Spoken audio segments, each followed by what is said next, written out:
성벽 공사가 마침내 52일 만에 끝이 났습니다. 이렇게 단기간에 성벽 재건 공사가 이루어졌다는 것은 정말로 놀라운 일이었습니다. 더군다나 외부의 여러 대적 세력들의 집요한 방해와 회방과 위협이 있었음에도, 또 내부적으로도 여러 가지 어려움 등을 겪었음에도 이렇게 성벽 공사가 52일 만에 완공되었다는 것은 굉장히 놀라운 일인 겁니다. 이런 사실들은 하나님의 도우심이 있었다라고 말할 수밖에 없을 겁니다. 또 하나, 이런 하나님의 도우심을 바라며 최선을 다하였던 느헤미야와 유다 백성들의 헌신 또한 우리는 말할 수 있을 겁니다. 한편 이런 성벽 재건 공사는 느헤미야와 유다 사람들에게는 큰 기쁨이었겠지만 대적들에게는 두려움과 낙담으로 다가왔음을 오늘 본문을 통해서 보게 됩니다. 왜입니까? 느헤미야와 유다 백성들의 하나님이 이 역사를 이루신 걸로 알았기 때문인 겁니다. 주목할 단어가 여기서 있습니다. 바로 두려움입니다. 이 단어는 6장에서 계속 언급되고 있습니다. 오늘 본문에서도 16절, 19절에서도 나옵니다.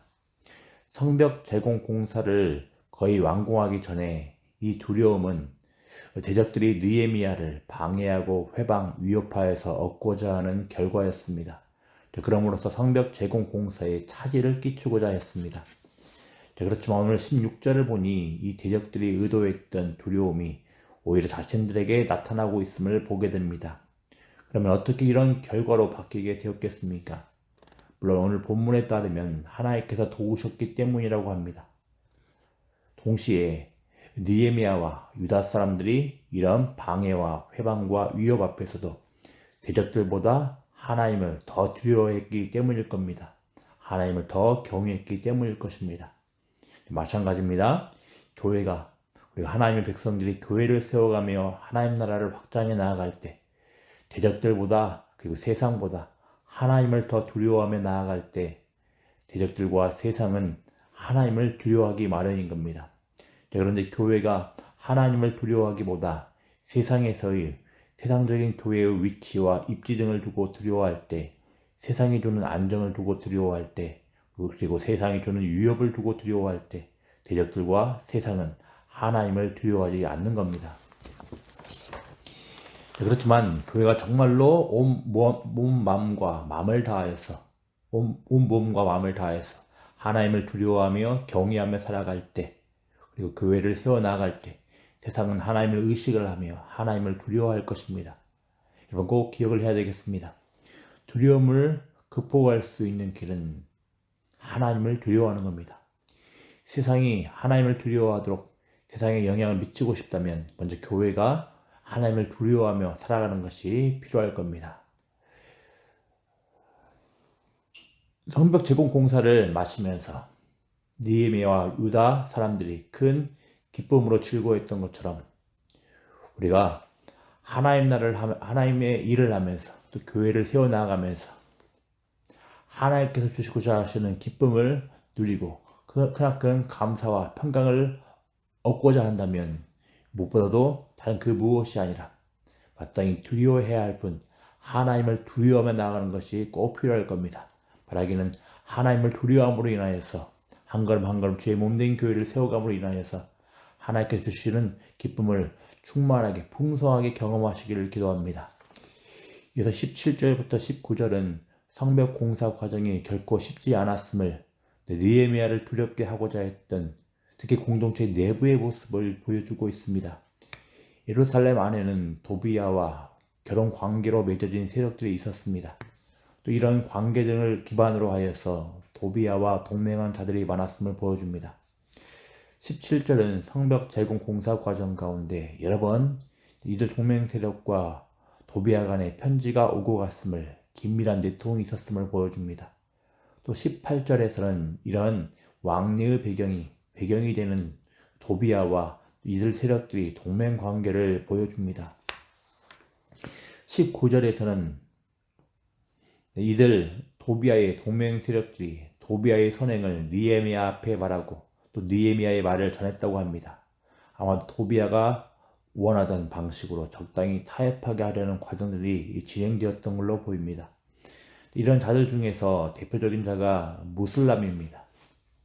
무슬람은 3장에서 성벽 제공 공사의 두 영역에 참여했던 유력한 자였습니다. 성벽 제공 공사에 참여했던 그 명단들 가운데 두 번이나 언급된 자가 바로 이 무슬람이었습니다.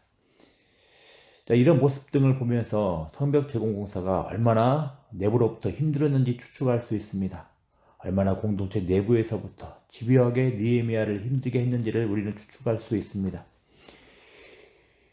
유다 사람들 모두가 전적으로 느헤미야가 이끄는 성벽 제공 공사를 호의적으로 바라보지는 않았던 겁니다. 자신들의 이익에 따라서 주판을 숨기며 여기저기 다리를 놓으려는 움직임 등이 있었던 걸로 보입니다. 성벽 제공 공사가 끝나가는 시점에 이렇게 느헤미야가 공동체 내부의 문제를 언급을 하는 것은 그만큼 성벽 제공 공사가 쉽지 않았음을 말해주는 겁니다. 또 앞으로 이런 문제가 계속해서 느헤미야서를 통하여서 나타날 것을 예고하는 겁니다. 마찬가지입니다. 어느 시기이건 사실 교회를 세워가고 하나님 나라의 확장을 위하여서 헌신해 나아갈 때 가장 힘 빠지게 하고 두렵게 하는 것은 공동체 내부의 문제입니다. 세상과 적당히 타협을 하며 분열을 일으키고자 하는 움직임 등입니다. 이런 상황에서도 마찬가지겠습니다. 이렇게 교회를 세워가는데 방해가 되는 그리고 위협이 되는 움직임 등을 어떻게 극복할 것이겠습니까? 역시 하나님을 두려워하는 겁니다. 어떤 어려움에도 결국 하나님의 일을 이루시고 마는 하나님을 두려워하는 것입니다. 특히 공동체의 직분자들, 리더들을 중심으로 하여서 하나님을 두려워하면서 하나님을 이루어나가는 것이 필요합니다. 지금도 마찬가지입니다. 사탄은 세상을 통하여서 교회를 위협을 합니다. 또 동시에 교회에 세상 정신을 불어넣어서 분열을 일으키고자 합니다. 두렵게 하고자 합니다. 그러면 우리 광주 영광교회는 어떻게 대처해 나가야 되겠습니까? 바라기는 우리 교회가 마땅히 두려워해야 할 뿐 하나님을 두려워함으로써 교회 내부를 흔드는 문제들을 극복해 나가기를 기도합니다. 기도하겠습니다. 아버지 하나님 감사합니다. 하나님 마땅히 두려워해야 할 뿐 하나님을 두려워함으로 인하여서 교회의 외부의 방해와 위협과 회방 등을 극복해 나갈 수 있도록 은혜하여 주시기를 소망합니다. 특별히 교회 몸된 교회를 세워나가며 하나님 나라를 확장해 나갈 때 가장 어렵게 알고 힘들게 하는 교회 내부의 문제 등을 주님을 두려움으로 인하여서 극복해 나갈 수 있도록 하나님 도와주시기를 소망합니다. 감사드리며 예수님의 이름으로 기도드리옵나이다. 아멘.